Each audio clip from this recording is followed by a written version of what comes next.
Prefeitura de São Paulo está fazendo história com um recapeamento de 5,8 milhões de metros quadrados de ruas e avenidas por toda a cidade. Com investimento de R$ 1 bilhão, consciência ambiental e muita tecnologia.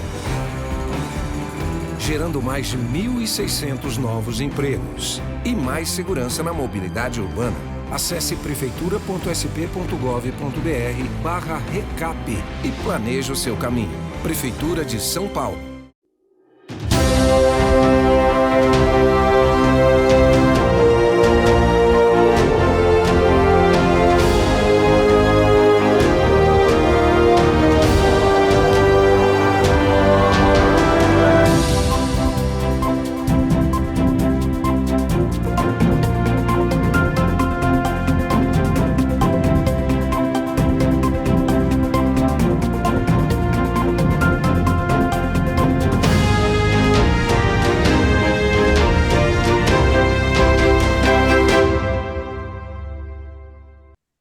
Você está no Brasil em Questão, aqui na TV Aberta de São Paulo, com os principais fatos da educação, da política, que interferem na vida do cidadão brasileiro.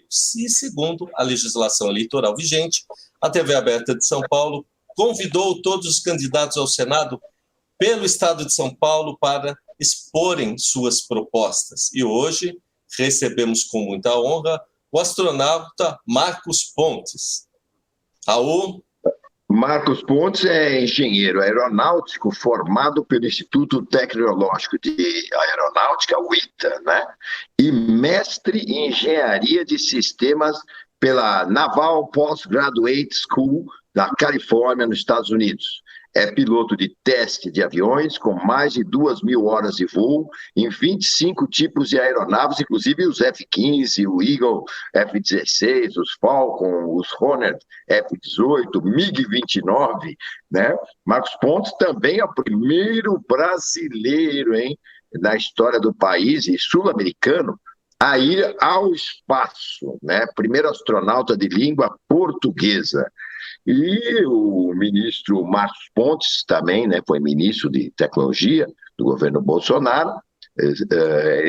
Inclusive ele foi, viu, Walter, o primeiro astronauta sul-americano a viajar no espaço da missão Centenário. Essa missão ocorreu entre 30 de março e 8 de abril do ano de 2006.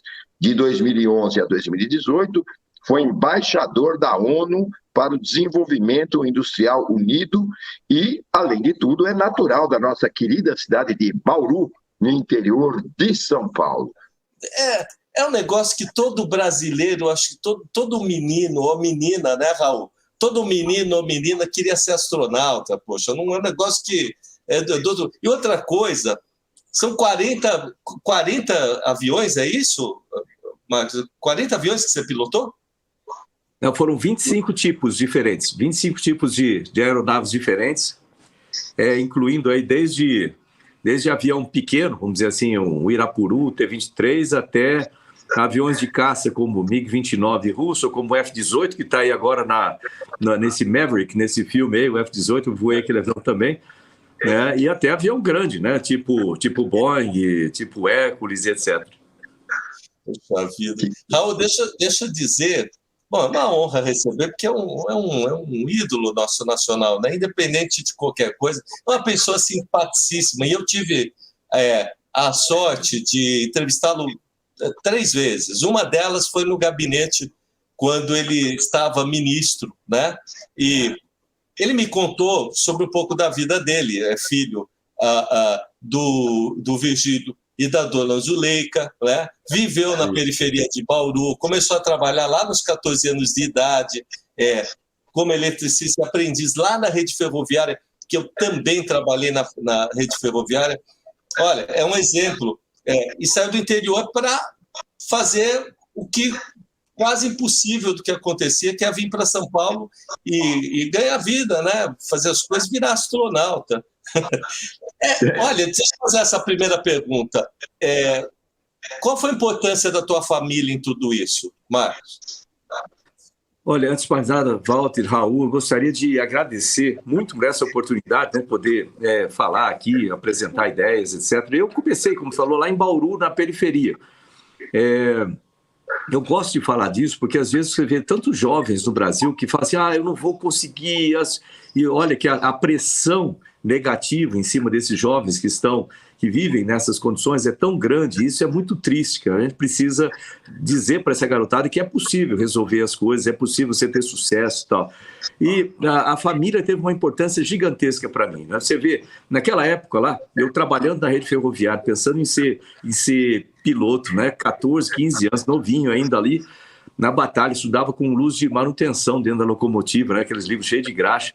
Aí falava para os meus amigos lá que eu queria ser piloto. Eu lembro muito bem um dia que eu saí com um livro embaixo do braço, assim, né? E aí, olharam para mim assim, o cara já mais velho, que trabalhava lá bastante, ele falou assim, ô moleque, você está sempre com esse livro embaixo do braço, está estudando para quê? Eu falei, estou estudando para ser piloto. Não vou ficar aqui não, vou ser piloto. Então você ser piloto, rapaz, cai na real, isso é coisa para filho de rico, você nunca vai conseguir, você vai ficar frustrado, né? E eu cheguei em casa aquele mesmo dia, minha mãe chegou do trabalho, dona Zuleika, ela era brava, com os olhos azuis, assim, olhou bem para mim e falou assim, olha, o que foi? Falei, não foi nada, fala logo o que foi. Falei, não, falei para meus amigos que eu quero ser piloto, eles falaram que é impossível, eu acho que eles têm razão, eu não estou fazendo cursinho para passar na prova da academia, né, eu não vou conseguir, para. Eu assim, olhei bem e falei assim, ó, eles têm a vida deles, eles fazem o que eles quiserem com a vida deles.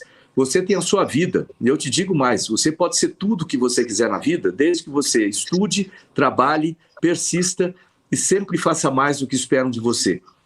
Você vê como um conselho forte de um pai, de uma mãe, pode mudar a vida da gente, porque a gente acredita naquilo lá, entendeu? Então, tá aí, por que eu falo tanto de família, por que eu acho importante a família? Aí você vai falar assim, mas às vezes tem família que é desestruturada, que não tem pai, só tem a mãe, ou senão não tem nem os dois, tem a avó. Mas ali pode começar a mudança da família, entendeu? Se a avó ou se o avô, alguém poder falar isso para esses jovens, e muitas vezes eu faço um pouquinho esse papel de ir lá, eu gosto de ir nas comunidades, eu queria falar assim, olha, eu conto uma história e falo assim, é possível você fazer isso. Às vezes precisa de uma pessoa de fora para dar uma chacoalhada, para falar assim, pô, é possível você fazer, e aí muda a vida.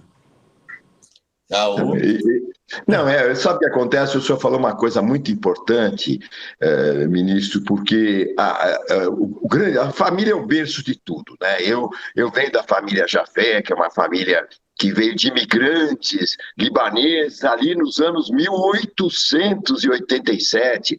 Por sinal, a gente faz 135 anos da chegada ao Brasil.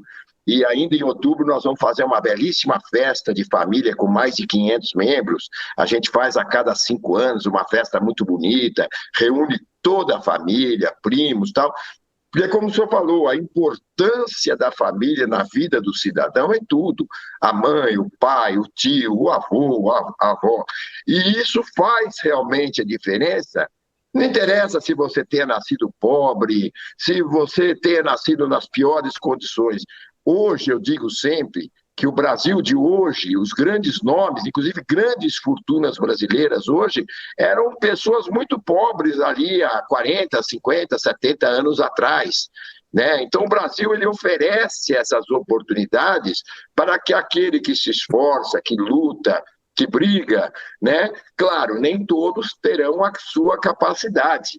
Eu estava brincando aqui no bastidores que eu sinto ciúme e um pouco de inveja, porque eu fui mackenzista, o Mackenzie é uma grande universidade, mas não era fácil para a gente matar os problemas de física, do ITA, de álgebra de vetores, ITA era difícil. A gente olhava, meu Deus do céu, eu não conseguiria entrar no ITA.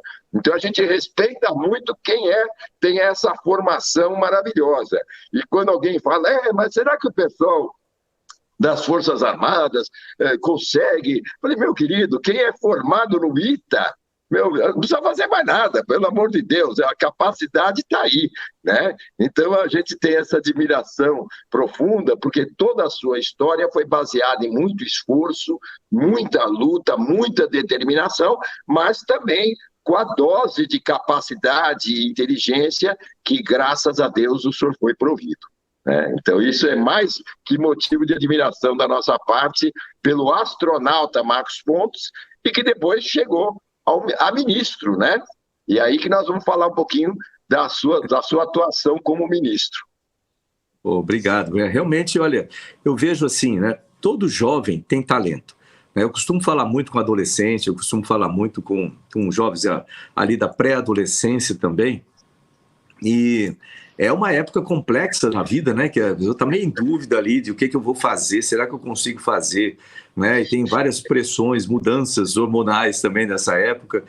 Eu gosto de falar com eles, eu gosto de ir em escola, conversar com os jovens, porque você começa a colocar certos elementos, né, para que eles observem assim, primeiro tem que acreditar, tem que ter aquela autoconfiança, autoestima, né? Falar assim, pô, eu sou capaz de fazer isso aqui. Às vezes eu pergunto, né, vem cá, quem quer ser, sei lá, quem quer ser engenheiro? Aí o outro levanta a mão. Quem quer ser advogado? Quem quer ser médico? Tal, né? Vocês repararam como cada um tem gostos diferentes? Então, quando você olha assim, as matérias, por exemplo, tem alguns que se dão bem com matemática, física, tem outros que não gostam, não se dão bem com aquilo ali, mas se dão muito bem com química, com, sei lá, biologia, ou às vezes história, música, né? Então, acho que tem que incentivar a garotada para que eles desenvolvam seus talentos. Eu vejo, sabe, uma visão que eu vejo assim no futuro, é a utilização de inteligência artificial, de ambientes de gamificação que sejam capazes de introduzir na educação ambientes que os jovens podem ir seguindo, como num jogo, sabe?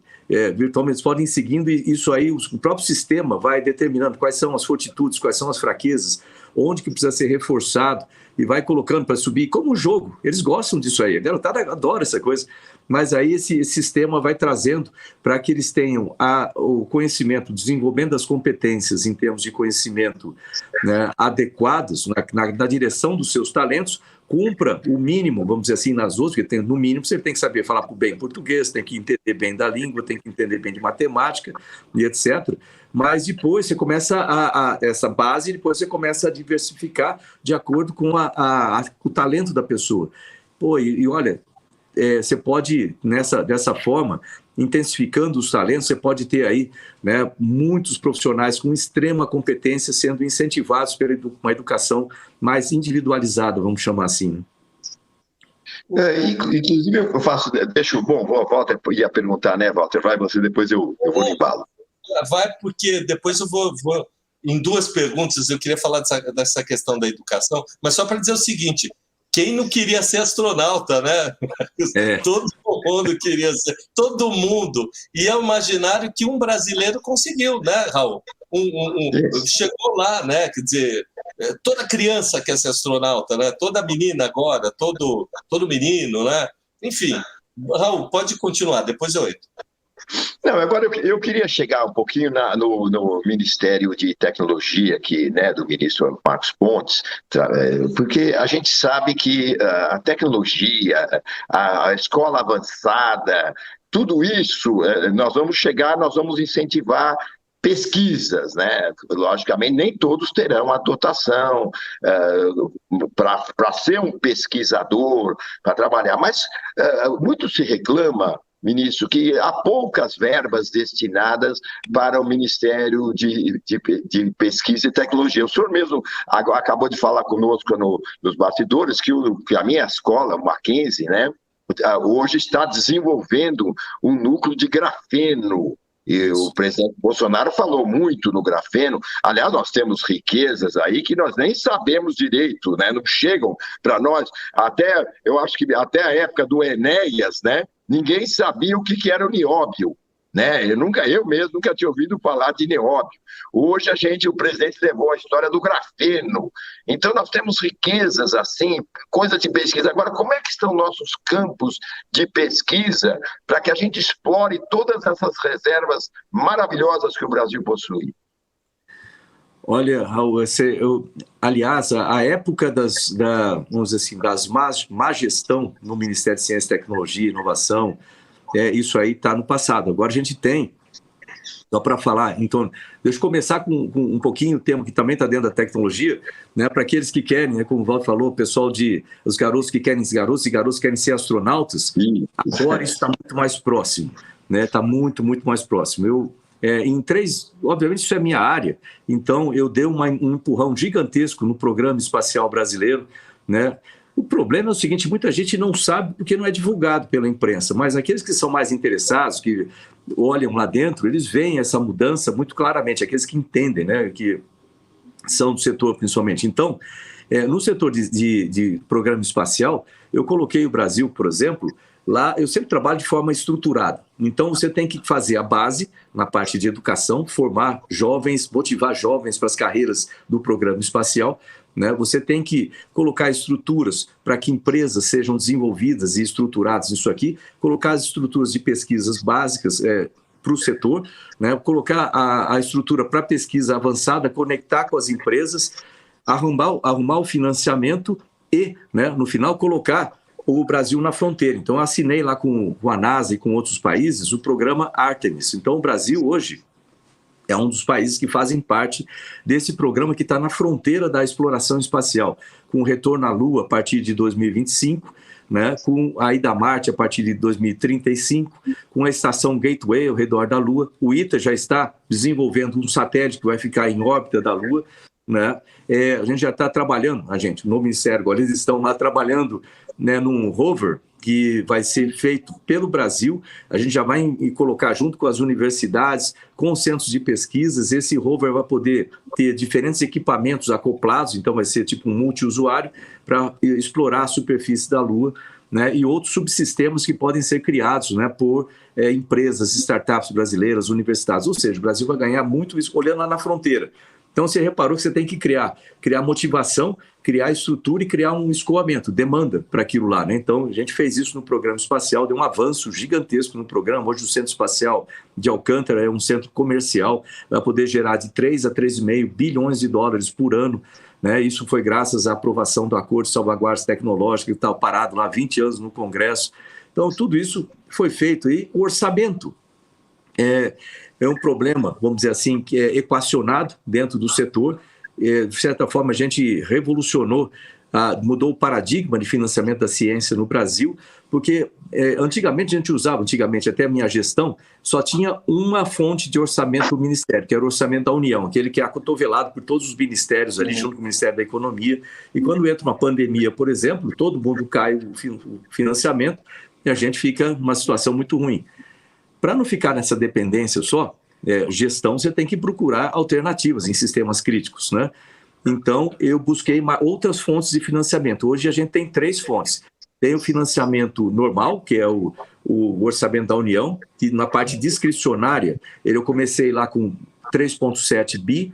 Quando você fala 3,7 bi, parece muito dinheiro, mas quando você vê 28 unidades vinculadas, 1/3 desse orçamento é para bolsas de pesquisa do CNPq, que são muito importantes.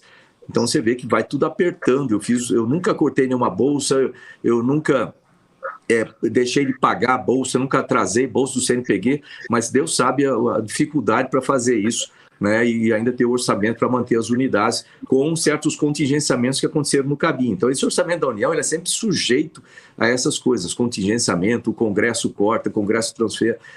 Ou seja, primeiro ano, 3,7, segundo ano, 3,2, terceiro ano, 3,2, né? Então 2019, 2020, 2021, e em 2022 agora foi para 6,7, ou seja, teve um acréscimo considerável, voltou aos níveis lá de 2014, por aí, teve um acréscimo, mas eu não vou ficar parado só nisso. Então, o que eu fiz? Eu criei mais 2 fontes. Eu criei uma Secretaria de Estruturas Financeiras e Projetos, que hoje permite fazer uma coisa que parecia impossível. Quando a gente começou a falar disso, o pessoal falou, não dá para fazer. Eu falei, dá sim.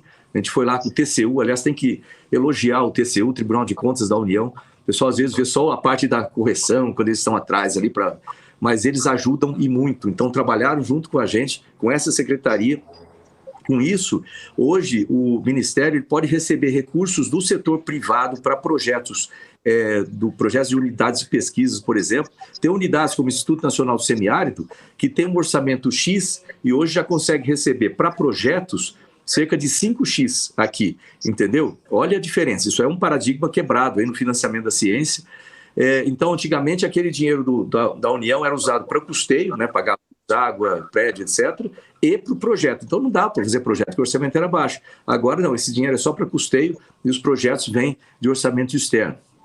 Então, primeiro, a mudança de paradigma. Se o pessoal procurar em invest.mcti.gov.br, invest sem o E, né? invest.mcti.gov.br, você vai ver lá uma série de projetos que podem receber financiamento de fundos de investimento, empresas, investidores anjos, etc. Aí tem uma outra fonte também, muito maior ainda, que é, quer dizer, muito maior, uma fonte mais clara, assim, que isso aí depende de quanto vem o orçamento do setor privado. Mas tem o Fundo Nacional de Desenvolvimento Científico e Tecnológico. Foi uma luta, ele era contingenciado, mais de 90% para fazer superávit e outras coisas. Foi uma luta que eu liderei junto com a comunidade científica, junto com o setor produtivo, para a liberação disso. Foi liberado em 2021 pela Lei 177, e com isso entram mais, pelo menos 9 bilhões extras por ano para o Ministério de Ciência, Tecnologia e Inovações. Óbvio que com um conselho gerenciar esses recursos para serem colocados em diversas áreas, como agricultura, né, para desenvolvimento de tecnologia, né, para agricultura, para saúde, para o meio ambiente, para defesa. E está sendo investido, isso aí, se você olhar, se o pessoal digitar MCTI no Google e colocar, por exemplo, notícias em um ano orientado por data, vai ver ali a quantidade de notícias que apareceram internas, né? O MCTI divulga, a SECOM divulga, a imprensa não divulga, né? De investimentos colocados, por exemplo, 180 milhões em parques tecnológicos e centros de inovação, mais de 500 milhões colocados em desenvolvimento de vacinas nacionais. Aliás, o país hoje é independente no desenvolvimento, não produção. Produção a gente já fazia com tecnologia de fora, né, como a AstraZeneca. Mas desenvolvimento de vacinas, estamos desenvolvendo agora vacina para varíola de macaco, por exemplo. Tudo isso é uma capacidade incrível do Brasil que conseguiu na minha gestão. Recursos para o programa espacial, foram mais de 300 milhões colocados em várias áreas para incentivar empresas, subvenção, mudança do laboratório. O laboratório do INPE, por exemplo, do LIT, vai ser concluído, né? E o laboratório para satélites maiores, compra de supercomputador para o INPE, muita coisa que tem, olha, mais de 100 milhões, por exemplo, para laboratórios no país, 50 milhões para salas limpas, 80 milhões para transformação digital e bioeconomia na Amazônia, né? 50 milhões para a criação de 50 laboratórios na Amazônia, né? de pesquisa de biodiversidade, que é o programa SALAS, o pessoal procurar aí também Sistema Amazônia Laboratórios Satélites, e assim vai, uma lista enorme de investimentos de ciência e tecnologia para agricultura, etc. E isso aí muda a história do Brasil. Então esse negócio ficou na história, vamos dizer assim, as dificuldades de orçamento agora é só manter. E o cuidado para não cortarem o orçamento. Essa é a minha briga, o tempo todo você ficava vendo. Você consegue o orçamento, o pessoal vai lá e muda o direcionamento e corta. Então, por isso, é uma das razões que eu estou aqui como candidato ao Senado por São Paulo, né? Aliás, número 222, né? Fácil de lembrar aí no dia 2, votar 222, mas uma das minhas lutas lá dentro do Congresso vai ser justamente proteger o orçamento de ciência, tecnologia e inovações, isso aí, lembrar que tem startups, tem empresas, tudo isso aí, e também o orçamento da educação. Do meu ponto de vista, inclusive, já que vai ser rediscutido o teto de gastos, etc., os orçamentos desses setores estratégicos para o país, como ciência, tecnologia, inovações e educação, deveriam ficar fora das restrições do teto, com restrições, obviamente, mas restrições diferentes, que possa a gente colocar aí, né, um avanço grande em todas as áreas do país.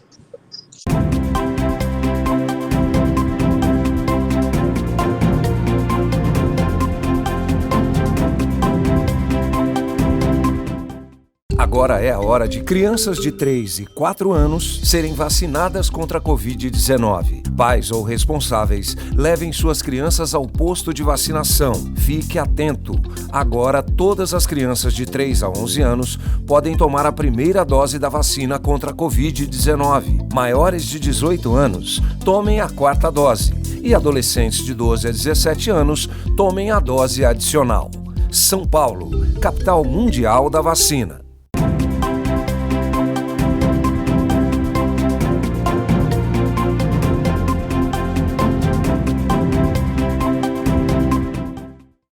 Eu queria perguntar também para o Marcos Pontes a questão do 5G, porque nós estamos entrando agora na questão do 5G, que é uma revolução absoluta, né? Diz que o mundo é antes do 5G e depois do 5G. Como é que nós estamos preparados? Como é que o Ministério enfrentou a chegada do 5G, que ainda está em implantação, E que muda tudo na agricultura, na tecnologia, na ciência, mexe com tudo. Como é que nós estamos nisso? Começou com a gente lá no Ministério. Lembrar que eu era o ministro de Ciência de Comunicações lá de janeiro de 2019 até junho de 2020, e nós que demos partido no sistema. E isso aí foi feito um programa, né, uma estratégia para a implementação de 5G no Brasil, e a estratégia começa com a criação das bases para 5G. Deixa eu explicar o que é isso. Porque o 5G sozinho, o sinal de 5G, não funciona se você não tiver, por exemplo, o celular capaz de receber o 5G, se for dentro de uma empresa, a internet das coisas para poder trabalhar com 5G, a inteligência artificial para poder operar tudo isso rapidamente. Então, nós começamos lá com o Plano Nacional de Internet das Coisas. Criamos esse plano. Fizemos uma consulta pública e foi levantado 4 áreas que seriam mais beneficiadas com a Internet das Coisas e 5G. Indústria 4.0, saúde 4.0, cidades inteligentes e agricultura 4.0. Aí criamos as câmaras para cada uma delas, para fóruns de discussão, congregando elementos, laboratórios, tudo para cada um desses setores. Aí, para cada um desses setores, nós colocamos centros de inteligência artificial. Então, criamos 8 centros de inteligência artificial, que são cabeças de rede que conectam com centros do mesmo tipo no Brasil inteiro. Então, criamos 8 centros em parceria com a FAPESP, aqui em São Paulo. Esses centros desenvolvem sistemas de inteligência artificial para aumentar a eficiência e criar sistemas e equipamentos para cada um desses setores, a indústria 4.0, saúde 4.0, agricultura e cidades inteligentes. Aí, o próximo passo era a infraestrutura. Então, com isso, nós criamos o MCTIC, né, Conecta Brasil. São estruturas de fibra ótica no Nordeste, para reforçar onde o Brasil estava mais fraco, no Nordeste, no Norte e no Centro-Oeste, para a parte de conectividade na agricultura. E aí foram 77 cidades no Nordeste, 10 mil quilômetros de fibra ótica no Norte, no leito dos rios, e 2 backbones, né, de fibra ótica ali na região no Centro-Oeste, né?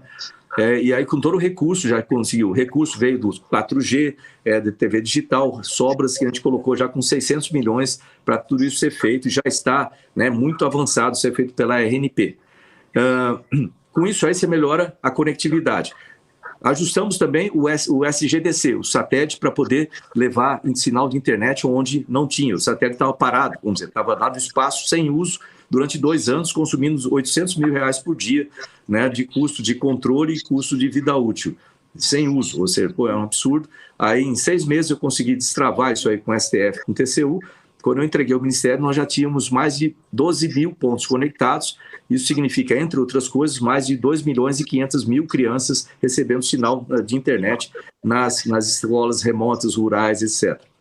Então, aí você vê nessa continuidade, começou com internet das coisas, inteligência artificial, conectividade, e aí vem a parte de legislação também, né? Legislação, o que acontece? Você tem que ter leis de passagem, por exemplo, para levar cabos de fibra ótica, leis de passagem para cidades poderem instalar antenas, né? E para 5G precisa de muito mais antena do que 4G. Então, isso aí era um dos problemas para fazer a instalação. Então, fizemos a lei de passagem, fizemos também uma coisa que pouca gente sabe, mas é extremamente importante, o PL 79, que estava no Senado há 6 anos parado, que muda o regime das telecomunicações de concessão para autorização. Se a gente não tivesse, eu fui lá, conversei pessoalmente no Senado, né, várias vezes com a minha equipe técnica para poder ter essa aprovação, que estava parado lá há 6 anos, é bom ressaltar isso.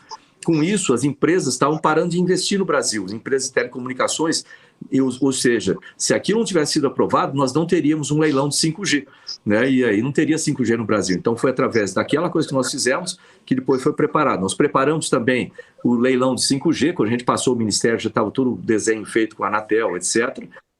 Além disso, tinha sistemas, nós desenvolvemos antenas com o Inatel, antenas para o campo, de 30 e de 100 quilômetros, multiplexadores, demultiplexadores, um monte de sistemas para evitar interferência do 5G, né, com TV e etc. Então, tudo isso foi desenvolvido primeiro na base.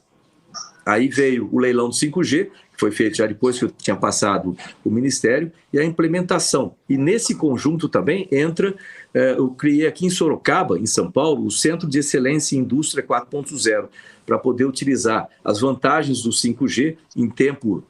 O 5G ele tem um tempo de latência muito baixo, isso é importante. Ele usa muitas frequências, pode conectar muitos sistemas ao mesmo tempo.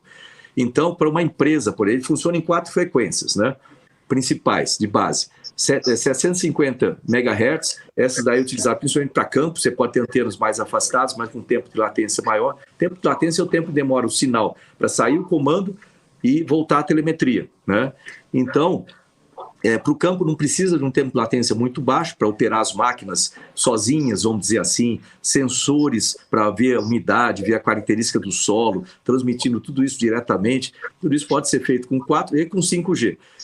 Depois, para o normal, para cidades, etc., é 2.4 GB e 3.5 GB. Essa é a frequência básica do 5G para meio das cidades, para as operações normais de celular, etc. E para a indústria, operar rapidamente as máquinas com um tempo de latência muito baixo, ou para carros autônomos, a gente vai para 26 GB. Então, você vê que tudo isso foi feito antes, nós preparamos todo o ambiente, os equipamentos, e hoje o Brasil pode operar em 5G aí perfeitamente, mas foi um trabalho feito lá no Ministério. Desculpa de falar muito, porque o assunto é meio extenso.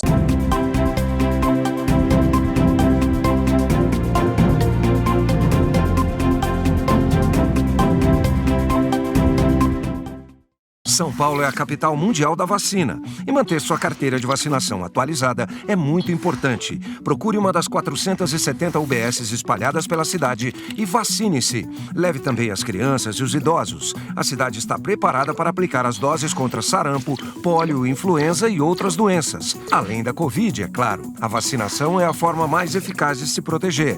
Mantenha sua carteira de vacinação atualizada. Saiba mais baixando o app eSaúde SP.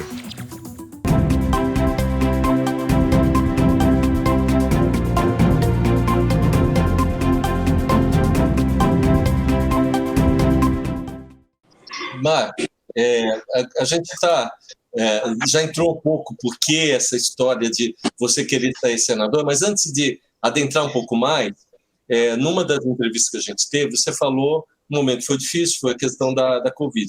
E tem a vacina de RNA. E eu queria que você falasse um pouco disso. E também o acelerador de partículas, né? São 2 pontos que eu queria comentar antes, porque você tem expertise para o brasileiro entender como é que foi nesse período, o que está sendo assim. Você vê que você falou uma coisa interessante, Lúcio. Imagina, né, como é que eu desenvolvi no Ministério os eixos que a gente chama de eixos estratégicos, né? Eu sou do interior aqui de São Paulo, aqui tem muita toceira de bambu, né? Dentro da minha cabeça, esses eixos estratégicos do Ministério funcionam mais ou menos como uma toceira de bambu. Então você tem, imagine que isso aqui sejam 2 bambus, né? Na beira da toceira lá. Eles estão próximos aqui. E aí o bambu tem aqueles gomos, né?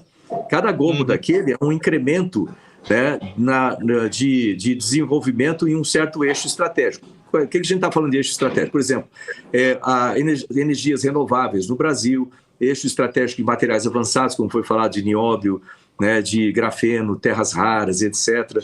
Outro eixo estratégico na área de desenvolvimento de vacinas, outro na área de desenvolvimento de remédios e assim por diante. E esses eixos, eles estão lá como se fosse bambu, certo? Vão crescendo perto ali.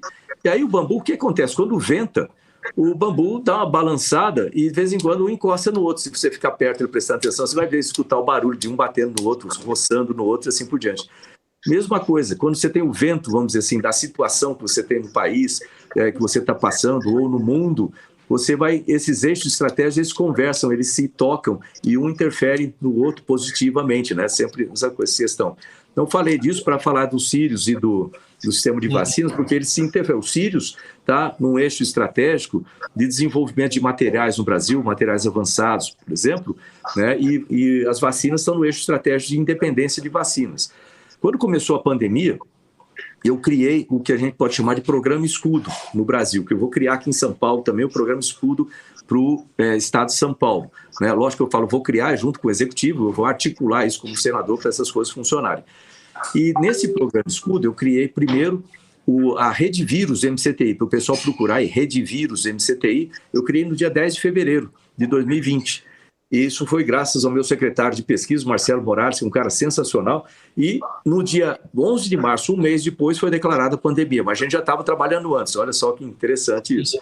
E dentro dessa rede vírus, que fez essa estratégia toda com esse programa Escudo, você tem desde desenvolvimento de testes diagnósticos brasileiros, a gente viu a dificuldade de importar, desenvolvimento de remédios brasileiros, tratamentos brasileiros, desenvolvimento de sistemas para medição de esgoto, de vírus em esgoto, de águas residuárias, medição com animais silvestres, o sistema de impactos de pandemia, por exemplo, socioeconômicos, com o pessoal de humanidades e ciências sociais, sequenciamento genético de vírus, ver a efetividade de vacinas no país inteiro, aumento da infraestrutura com laboratório, a gente criou 18 laboratórios de nível de biossegurança 3, né? Biossegurança significa segurança para o pesquisador ou para o cientista que está trabalhando com o vírus ali, segurança do lado de fora para não vazar o vírus. Então, o Covid precisa de biossegurança 3 e o máximo é 4. Então, eu comecei, a gente já deu partida, já está em construção o laboratório de biossegurança 4, tipo segurança máxima, o primeiro da América Latina,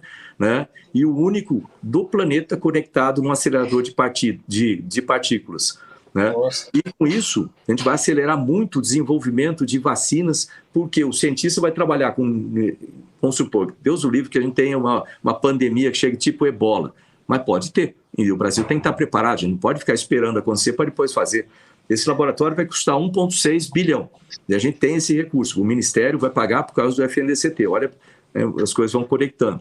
E já está em construção do lado dos Sírios.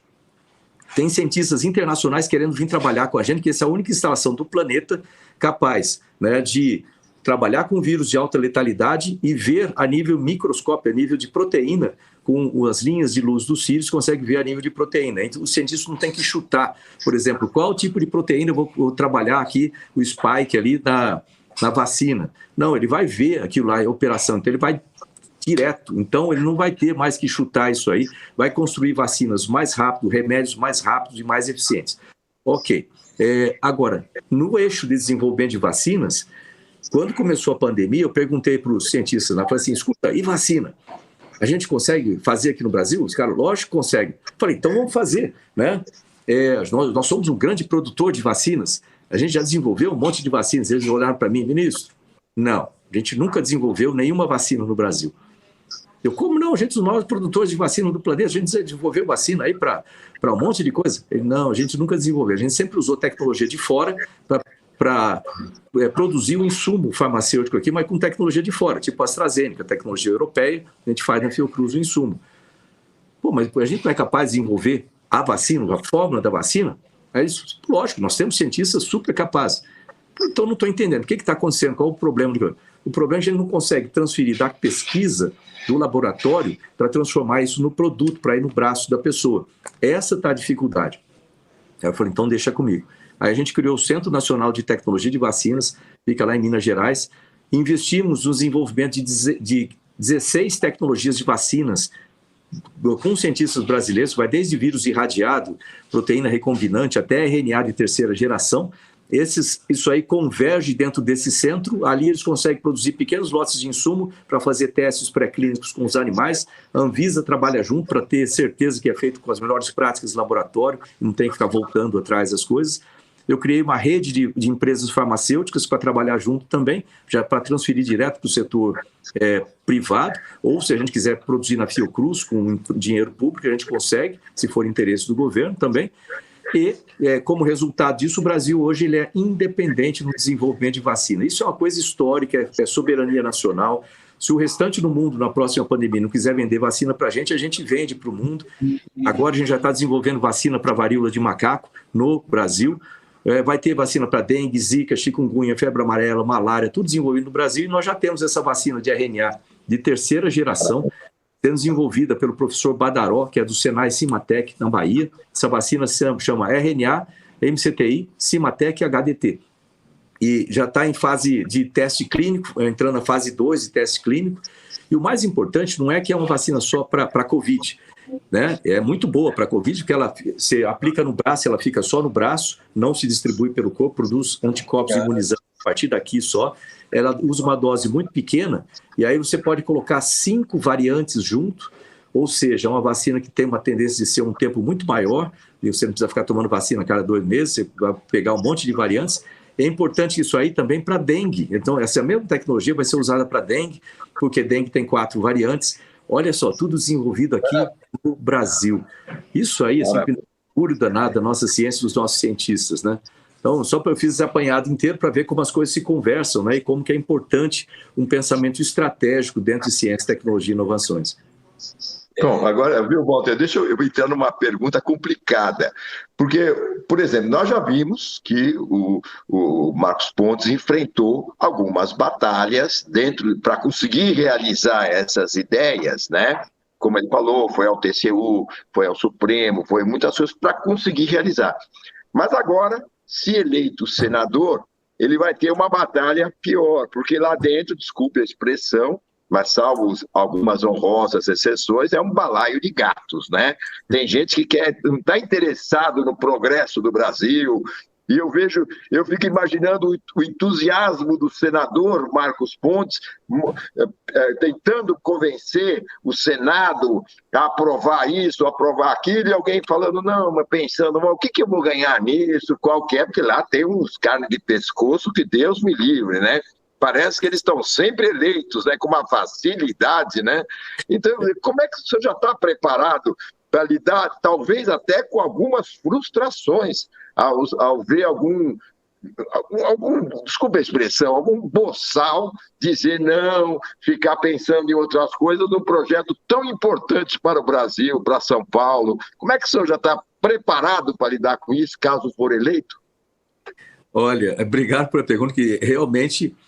você vê isso, mas eu sou o tipo da pessoa que eu sempre trabalho de forma estruturada. É mania de engenheiro, de astronauta, sei lá o quê, mas eu sempre penso, tipo assim, é ali que eu quero chegar, essa estratégia que eu vou usar. E os planos para cumprir essa estratégia é esse daqui, esse aqui. E dentro desses planos, eu sempre coloco planos de contingência, ou seja, como que eu vou contornar esses problemas para chegar lá no mesmo objetivo, né? E com isso, foi sempre assim que eu trabalhei, no Ministério foi a mesma coisa. Eu enfrentei umas pedreiras também lá dentro do Congresso, no Ministério.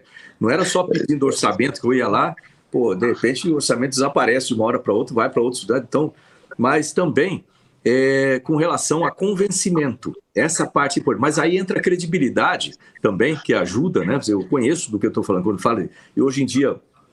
90% dos projetos, das coisas vão fazer, tem alguma ligação com tecnologia, ou você pode introduzir isso aí para melhorar a eficiência. Então, eu uso essa credibilidade. Assim como eu usava na NASA, como usava na ONU também, mesma coisa. E você vai reparar do meu jeito de ser, eu não sou aquela pessoa que vai lá e bate de frente com o negócio, assim, não. Tem jeito de contornar. Tem gente até que acha que eu sou mineiro, mas tem jeito de contornar tudo isso. E como é que você contorna? Da maneira correta, sempre com ética, coisas.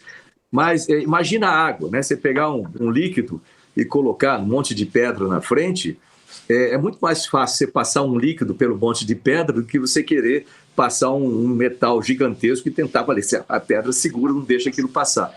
Eu vejo mais ou menos por aí, mas com líquido você consegue ir contornando aquilo lá e chegar. Deixa eu explicar, por exemplo, uma coisa que a gente fez lá, que foi bem prova disso aí. Uma eu já falei que o PL 79, lá que estava há 6 anos parado no Congresso, tinha muitas discussões com relação à questão dessa mudança de concessão para autorização. Parlamentares tinham um pensamento um tanto retrógrado, não, tem que ser concessão, porque o governo vai ter que manter o controle de tudo, e assim por diante. Não precisa manter o controle de tudo, a gente mantém o controle do que nos interessa, a gente autoriza ou não de acordo com o comportamento da empresa, se ela está cumprindo os critérios. Aí tem os bens reversíveis que tinham que discutir, etc. Lá da época da Embratel, tem esses bens, como é que vai retornar, essas coisas todas. Então fizemos a discussão com calma e a gente foi ajustando, mostrando o que podia ser feito e como deveria ser feito e aprovamos. Mesma coisa o acordo de salvaguardas tecnológicas para poder usar o centro de Alcântara do modo comercial. Ficou 20 anos no Congresso, 20 anos, imagina isso. E quando eu falo do acordo, a pessoa dá risada, fala assim, pô, não é possível que esse negócio ficou 20 anos parado lá. O acordo é só isso, olha, os Estados Unidos concordam que o Brasil lance foguetes e satélites de quaisquer países que tenham algum componente de empresa americana desde que o Brasil se comprometa a proteger essa tecnologia para não ser roubado ou copiado. Ponto. E aí, esse negócio aí vinha um monte de narrativas doidas, tipo assim, não, o Brasil vai vender Alcântara para os Estados Unidos vai operar, vai controlar Alcântara. O pessoal tem um medo dos Estados Unidos, assim, é absurdo. Não, nós somos um país soberano, que lá é nosso, é igual corrida de Fórmula 1, está lá o paddock da Ferrari. Eu não vou vender o paddock para a Itália, né? Simplesmente eles vão usar ali, vai estar fechado enquanto eles estão operando, porque ninguém vai poder copiar a tecnologia da Ferrari, mas os nossos técnicos, os nossos, vamos dizer assim, responsáveis pela área, podem entrar lá e ver se não estão botando uma bomba atômica lá, por exemplo, né? Mas acabou a corrida, abriu o paddock, está lá, continua para a próxima corrida ser utilizado por outro. Mesma coisa o centro de Alcântara, assim que opera lá na Índia, assim que opera na China, nos Estados Unidos, igualzinho. A gente entrou no mercado, isso vai poder render de 3 a 3,5 bilhões de dólares para o programa espacial. Então você vê que o quanto que é a discussão fina, e olha que eu me escalei um monte de vezes para fazer audiência pública lá no Congresso para explicar isso, e eu sou um cara paciente e persistente. Essa soma dessas duas coisas é importante. Então, eu vou conversar 10 mil vezes com a mesma pessoa para explicar 10 mil vezes. Se ela não entendeu, eu vou explicar de novo até que chega uma hora que a pessoa percebe. Puxa, mas é assim? Então, foi assim que eu consegui convencer. Vai ser a mesma coisa dentro do Congresso ali, como senador, porque como ministro eu tinha que ter um monte de afazeres lá no Ministério, então não podia estar constantemente indo lá no Senado. Agora não. Ou na Câmara. Agora eu vou estar constantemente lá dentro, vou ter muito mais tempo para fazer isso, aplicação direta, e com isso a gente vai conseguir trazer muita coisa importante aqui para o Estado de São Paulo, né? E nessas discussões trazer vantagem. Vai ter discussões sérias lá, como o Pacto Federativo, a reforma tributária. Então vai ser necessária essa conversa fina ali com todos eles, fazer o convencimento. Eu não tenho preguiça de trabalhar, graças a Deus, uma coisa que... Então, vou lá conversar, explicar. Vai ter aquelas pessoas que não vão, que vão querer pensar só no interesse próprio, vai ter, né, sem dúvida. Mas é aquela questão que eu falei da água, né? Você contorna e traz os outros para ajustar. Lembrar que tem 81 senadores, 513 deputados, né, e não é um só que decide, então tem votações, né, com grupos, e eu quero ser o presidente da Comissão de Ciência e Tecnologia de lá. Esse já é o meu... Isso. Seria fantástico para São Paulo, inclusive. Mas a gente está... É uma simpatia, né, Raul? Eu falando como imprensa, que eu já fui atendido 3 vezes, e as 3 vezes sempre foi com essa boa vontade. Então, isso é importante para a gente poder... A gente ter esse contato com o conhecimento que ele tem.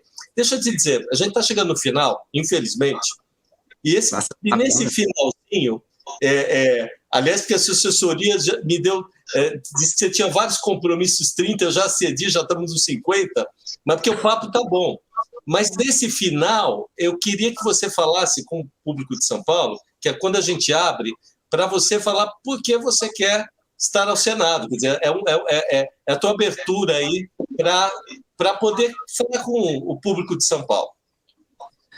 Olha, primeiro, Walter e Raul, muito obrigado por essa oportunidade. São assuntos que é importante discutir aqui, falar sobre ciência e tecnologia. Às vezes o pessoal acha que essas coisas são etéreas, são lá em cima, ou está muito no futuro. Não, está no dia, está no presente aqui.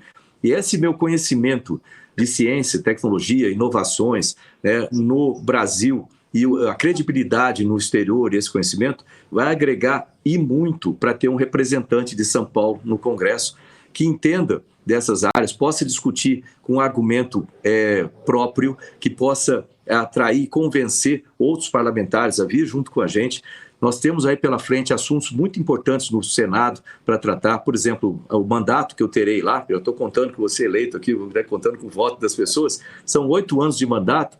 Durante esse período, a gente tem 5 ministros do STF para sabatinar, por exemplo, né? Nós temos ali que tratar de reformas importantes, como a reforma tributária, reforma administrativa, né? E dentro desse contexto todo vai entrar o Pacto Federativo. A gente tem que trazer, né, vantagens para o Estado de São Paulo. Nada contra os outros estados, mas sendo representante de São Paulo, eu preciso buscar trazer empregos para cá, a utilização da ciência e tecnologia no dia a dia para melhorar filas de hospital, por exemplo, transformação digital dentro da saúde.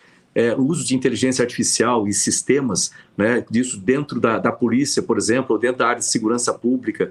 Eu tenho aqui, não dá tempo de apresentar uma série de propostas que eu tenho, mas eu vou pedir para as pessoas entrarem em @astropontes no Instagram, @astropontes. Ali, todo dia, eu faço 1 hora falando sobre propostas. Eu acho importante apresentar propostas. Então, todo dia a pessoa entra lá, entra nos meus vídeos, vai ter muitas propostas. Entra na minha página também, marcospontes.com.br.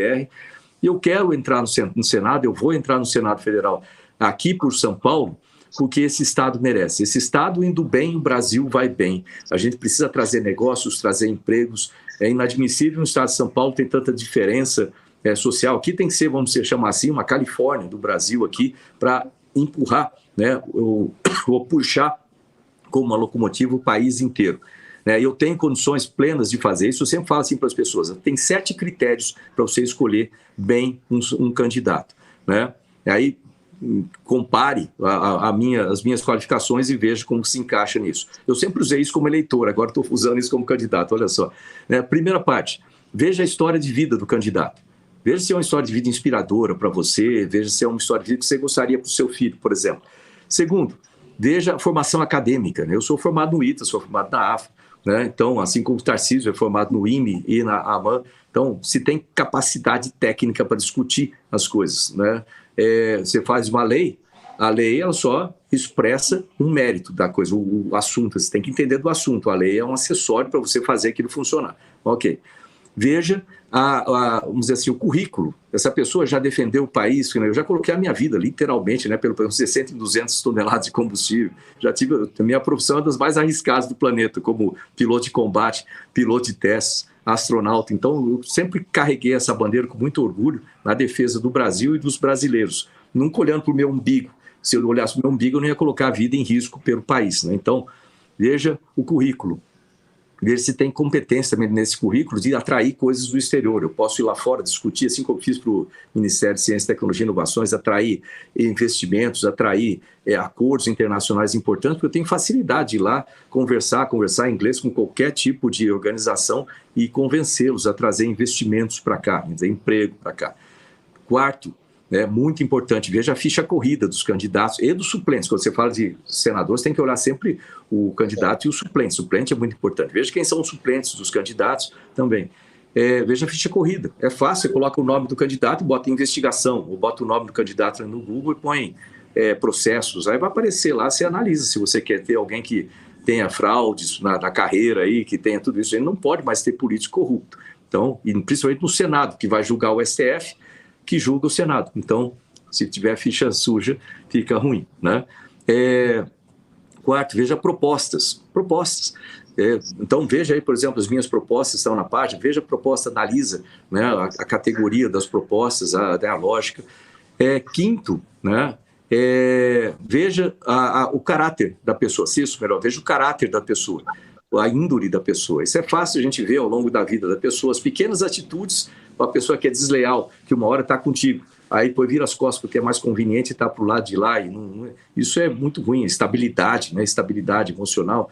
Pô, como astronauta, eu não posso apavorar quando está pegando fogo, como pegou fogo no laboratório americano lá no espaço. Né? Então, você tem que trabalhar com estabilidade emocional. O Senado é casa alta, não é casa de... Né? Você tem que ser estável, fazer as coisas com lealdade e assim que funciona. Né? Pequenas falhas mostram... vamos dizer assim, o poder não transforma a pessoa, só mostra quem ela é. Né? Isso vem das pequenas coisas que a gente aprende em casa, lá com os pais. Né? E, finalmente, veja se você tem afinidade com o candidato, se acredita, olha no olho da pessoa, vê se você acredita naquilo, você tem orgulho desse candidato te representar, e o suplente, né? E outra coisa, se o candidato e o suplente estão nas pautas que você defende. Por exemplo, eu deixo muito claro isso aqui, Paulo, eu sou contra aborto, eu sou contra ideologia de gênero, eu sou contra a corrupção, eu sou contra a liberação de drogas, eu sou a favor de liberdade de imprensa, liberdade de religião. É importante a religião para proteger, vamos dizer assim, emocionalmente as pessoas. Um trabalho muito importante a ser feito. Qualquer religião trabalha com um lado bom, é isso. Então, são as pautas que eu defendo. Se as pessoas se alinham com corrupção, se gostam de corrupção, gosta mais de bandido do que da polícia. Eu gosto da polícia, não gosto de bandido. Então, se a pessoa gosta mais de bandido, se gosta mais de gosta de ideologia de gênero, que a sua filha vai na escola, por exemplo, no mesmo banheiro que os meninos, isso, ou gosta que a filha ou o filho aprenda sexo na escola. Se gostar dessas coisas, eu não sou o candidato. Agora, se tiver alinhado comigo, eu peço o voto, peço o seu voto. Eu sou astronauta Marcos Pontes, candidato ao Senado aqui em São Paulo, número 222, junto com o presidente Bolsonaro, 22, e junto com o Tarcísio, número 10. Então aí, essa aqui é a mensagem aí para todos. Raul, vamos dizer um tchau aqui para o nosso amigo, que é um amigo, né? E desejar boa sorte. Não, a gente com o Marcos Pontes, a gente não faz uma entrevista, a gente tem uma aula, a gente assiste uma palestra, e isso é muito importante. Então, para mim, desejo boa sorte, viu, o ministro Marcos Pontes, e com certeza, se o senhor estiver lá na cadeira do Senado, com certeza São Paulo é quem ganha, pela sua capacidade, né? A gente sabe que está lá uma pessoa de alta capacidade, alto gabarito e respeitada internacionalmente. Isso é muito importante. Obrigado. Obrigado, Raul. Obrigado, Walter. Olha, eu estou aqui à disposição do país, como eu falei. Como o presidente Bolsonaro me convidou para entrar, eu estou à disposição do país. Eu sempre servi, sempre cumpri missões para o país. Essa é outra missão para o país e para o estado de São Paulo. E vou pedir para as pessoas divulgar é importante nessa última semana, está chegando próximo aí. Verdade. Eu queria realmente agradecer vocês por essa oportunidade, a todos que estão nos assistindo também, por essa possibilidade de apresentar ideias e pedir para que eles procurem também na internet, no meu Instagram, na minha página, mais informações. E obrigado. Marcos, obrigado. Vamos ver se vai estar lá, depois você aproveita mais a TV, estando lá. Tá ok? Obrigado. Boa eleição para você. Tchau, tchau. Tchau, gente. Até a próxima.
every day. I'm not enough, but I still stay.